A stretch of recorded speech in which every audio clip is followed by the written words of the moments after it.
Okay, let's jump right in with a really foundational debate in business development. Cold calling versus warm calling. The age-old question, right? Exactly. And for anyone out there prospecting, this isn't just theory. It really affects your quota, your morale, your whole strategy. For sure. A lot of people go with their gut feeling on this one. They do, but we're here today to show you that the data tells a really definitive story. It basically dictates how you should be organizing your outreach. That's absolutely right. We are diving into some hard numbers today, specifically from a big revenue.io study.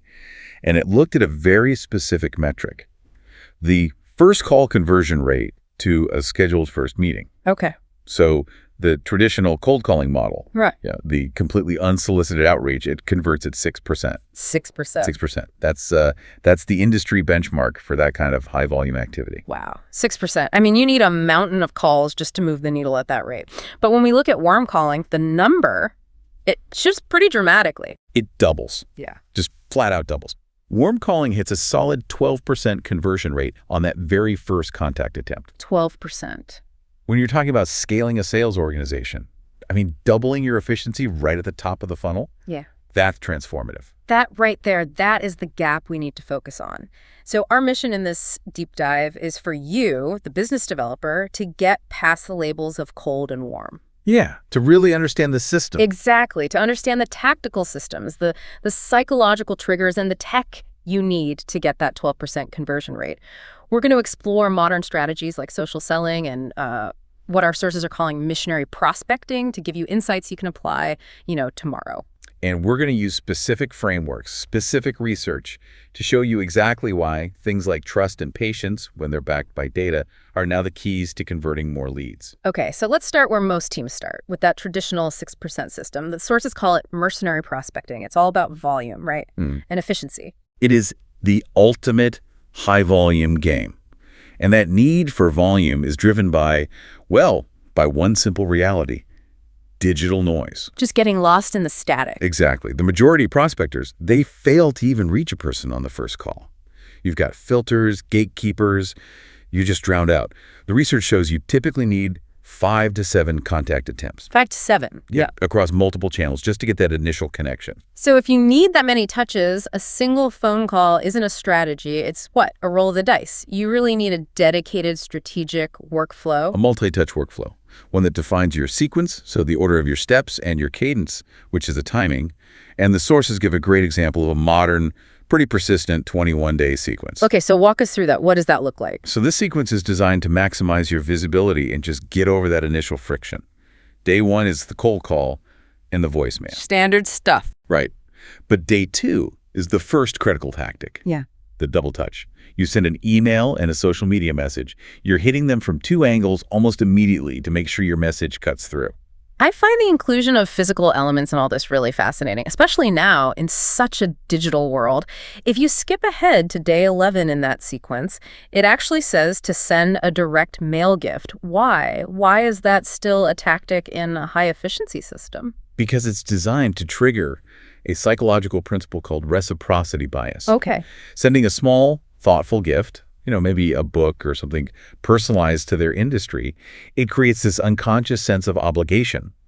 When they get something tangible, they are neurologically more likely to respond to your next call or email. Even if they had no intention of responding before. Exactly. It's a low-cost, really high-impact way to reduce that friction. So it's not just a nice gesture, it's a psychological tool. You use it strategically in the sequence, which then leads to a follow-up call on day 16 to see if they got it, then a final attempt on day 21. Yep, that's the flow. Okay, so if this is so process-driven and it's all supported by technology, automated dialers, AI, predictive analytics, all that, why can't mercenary prospecting ever get past that 6% ceiling? Because no amount of optimization can change the fundamental fact that it is an interruption. You are forcing a conversation on a cold prospect. They have zero brand awareness, zero established trust. You can be fast, you can be precise, but you can't force trust. And that's what keeps you stuck at that 6% ceiling. And that leads us perfectly into the systems that do generate that 12% conversion rate, warm calling, or as we often hear it called today, social selling, conversational prospecting. Community marketing. Yeah. All different names for a similar idea. And the data behind this approach is it's just overwhelming. Okay, lay it on us. Absolutely. So according to LinkedIn data, the measurable ROI for building social selling into your workflow is incredibly compelling. Social sellers create 45% more opportunities than their peers. 45%. Wow. They're also 51% more likely to reach their quota consistently. And this one might be the most startling. They outsell 78% of their competition. This is proof that warmth isn't soft. It's a massive competitive advantage. If that data doesn't convince a sales leader to shift resources, I mean, I don't know what will. So let's drill down. Let's get into the mechanics. What are the 4 core pillars that explain why warm calling is just inherently twice as efficient? They all come back to trust and reducing friction. First is awareness. The prospect already knows your brand. They've seen your posts, your content, so you're not spending money on outbound ads just to introduce yourself. You bypass that initial "who are you" moment. Exactly. And second, there's already some initial trust established. You just have to build on it. You aren't starting from absolute zero. And the third and fourth points, they seem to tie into the power of data and timing, right? Yes. The third is the engagement profile.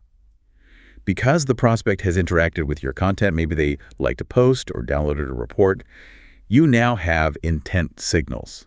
You can tailor your first contact to be super relevant. You're not just guessing what their pain points are. And that fourth pillar, it sounds like the holy grail for business development, the ability to actually influence the buyer's journey. That's the influence path to conversion.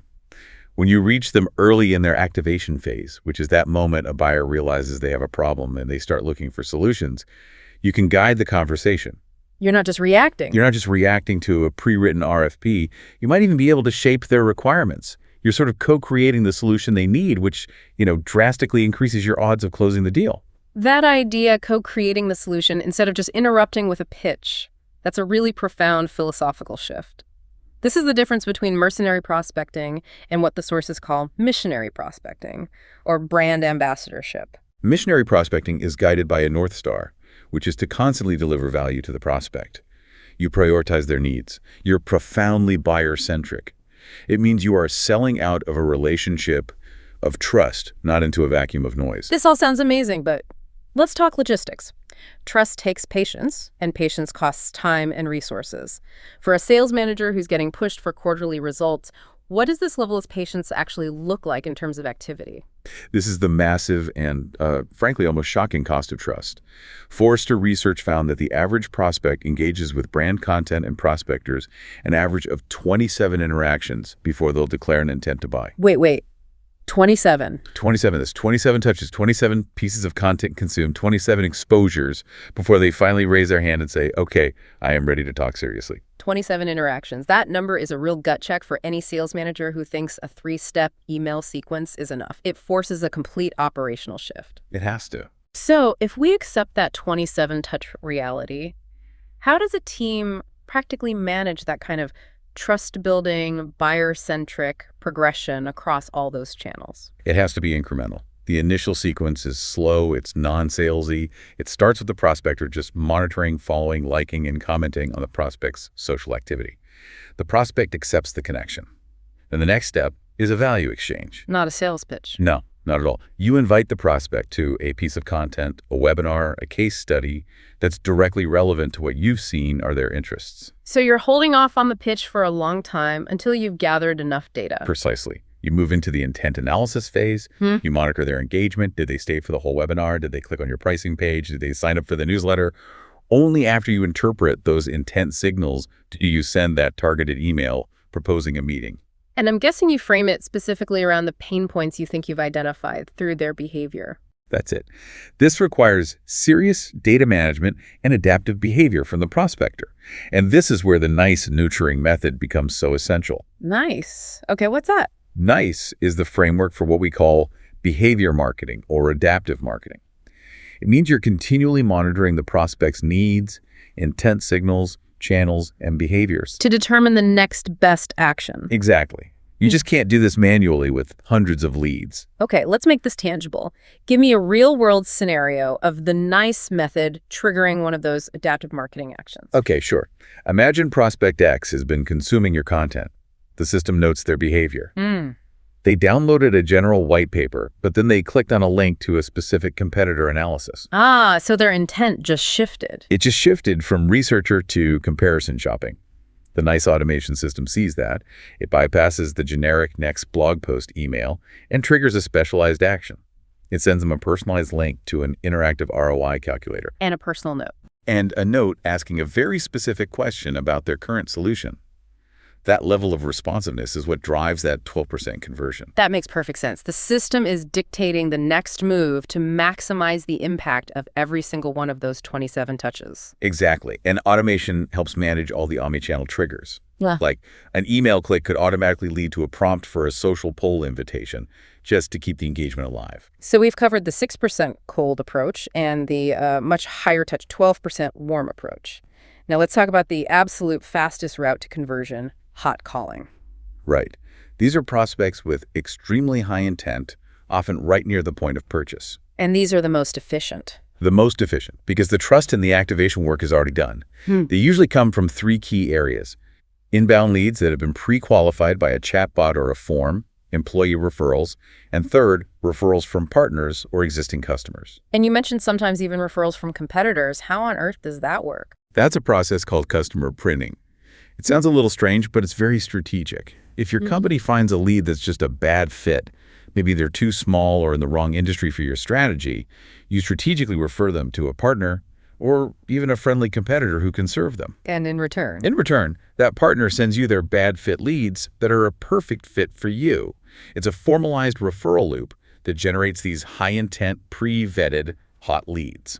That's a genius way to maintain lead quality. But no matter where the lead comes from, the crucial variable here isn't just the quality, it's the speed of response. Oh, absolutely. Time is your fiercest competitor when a lead is hot. I've heard this, but the numbers are pretty stark, aren't they? The stats from a 2011 Harvard Business Review study on this are still the gold standard, and they are shocking. They found that nearly half of corporations, 47%, either took more than 24 hours to respond to a hot lead or just never responded at all. Almost half. That's an enormous failure rate. And what was the quantifiable penalty for being slow? This is the critical finding. Corporations that responded within 1 hour were 7 times more likely to have a successful discussion with a decision maker. 7 times. 7 times more likely than those who waited longer than an hour. Just by moving quickly. That's incredible. And if you look at the extremes, it gets even crazier. Responding within 1 hour was 60 times more successful than responses that took over 24 hours. 60 times. So if a sales team lets a hot inbound lead sit overnight, they have essentially forfeited 98% of their chance of success on that lead. The intent window is just incredibly fragile. Okay, so speed is everything. But does the prospector just drop everything and dial, or do they still need to do a little research? Speed requires focus, but it doesn't mean flying blind. The research has to be minimal but impactful. In that 1 hour window, the prospector should be talking to the referrer for context, quickly scanning the prospect's LinkedIn, checking recent intent signals or company news, anything they can get their hands on quickly. So the goal is to make sure that first, very fast call delivers the highest possible value. The highest value and relevance, yeah, to maximize your odds of converting right then and there. This deep dive has really solidified for me that the difference between cold and warm isn't just a feeling. It's a huge operational difference rooted in data and in structure. So let's bring it all home with the top 3 tactical takeaways for everyone listening. Okay, takeaway number 1 is the data point itself. You have to acknowledge that warm calling is just inherently twice as efficient. You have to stop treating cold outreach as your main strategy when you know you can get a 12% conversion rate by using intent signals and brand awareness. Compared to that generic 6% from pure interruption, that data has to drive your resource allocation. Exactly. Takeaway number 2 is about the strategy you need for that efficiency. Success demands a buyer-centric North Star. You have to internalize the cost of trust. And the data shows that's an average of 27 interactions before someone declares intent. So your focus has to shift from a quick, close to just continuous incremental value. Using systems like the 9C method. Patience isn't a virtue anymore. It's a tactical necessity. And the third takeaway. And takeaway number 3 is about urgency. For your hot leads, time is your biggest competitive threat. That 1 hour response window is a proven, dramatic differentiator.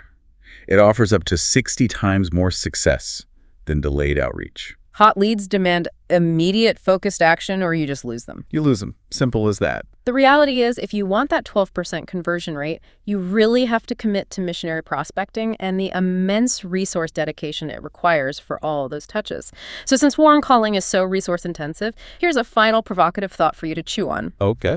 If the cost of trust is 27 interactions per prospect, how effectively is your prospecting team collaborating on content and leveraging their individual social selling index to maximize distribution across their combined community of prospects, customers, and partners? Because a shared effort seems like the only way to manage that volume of touches efficiently. An excellent question to end on. Thank you so much for joining us for this deep dive into the data behind lead conversion. We'll see you next time.